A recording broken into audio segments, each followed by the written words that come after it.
ఉన్నాను. ప్రత్యక్ష సాక్ష్యము దేవరాజు గారు ఇక్కడే ఉన్నారు.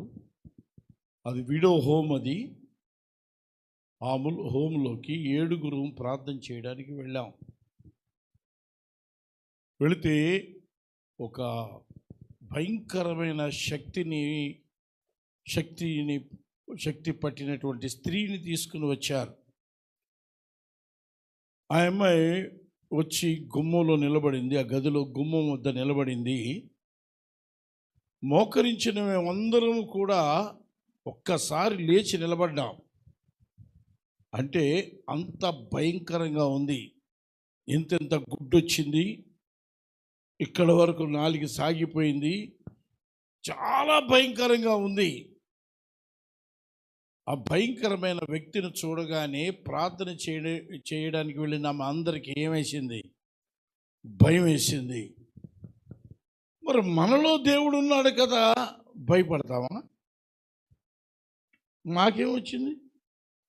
భయం వేసింది. ఒక్కొక్క అడుగు ముందు వేస్తుంది, మేమంతా ఒక్కొక్క అడుగు వెనక్కి వేస్తున్నాం. ధైర్యం ఉందా? భయం ఉందా? చెప్పండి. మాలో ఉన్నవాడు లోకములో ఉన్న వాటి కంటే గొప్పవాడు. ఆ సంగతి మర్చిపోయాం గనకే భయం వేసింది. అది ఒక్కొక్క అడుగు ముందుకు వేస్తుంది, మేము ఒక్కొక్క అడుగు వెనక వేస్తున్నాం. ఏం తగులుతుంది మాకు వెనక? చెప్పండి. గోడ తగిలింది.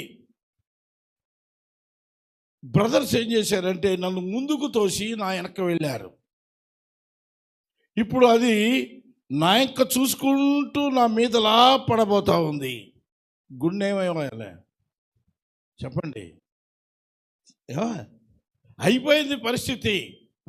సరిగ్గా అది అలా పడబోతున్న సమయంలో దేవుని వాక్యం జ్ఞాపకం వచ్చింది. మీలో ఉన్నవాడు లోకములో ఉన్న వాటి కంటే గొప్పవాడు. ప్రియమైనటువంటి దేవుని బిడ్డలారా, మేము భయపడలేదు కానీ శక్తి భయపడి మా కాళ్ళ మీద పడేశాడు దేవుడు. హల్లెలూయా.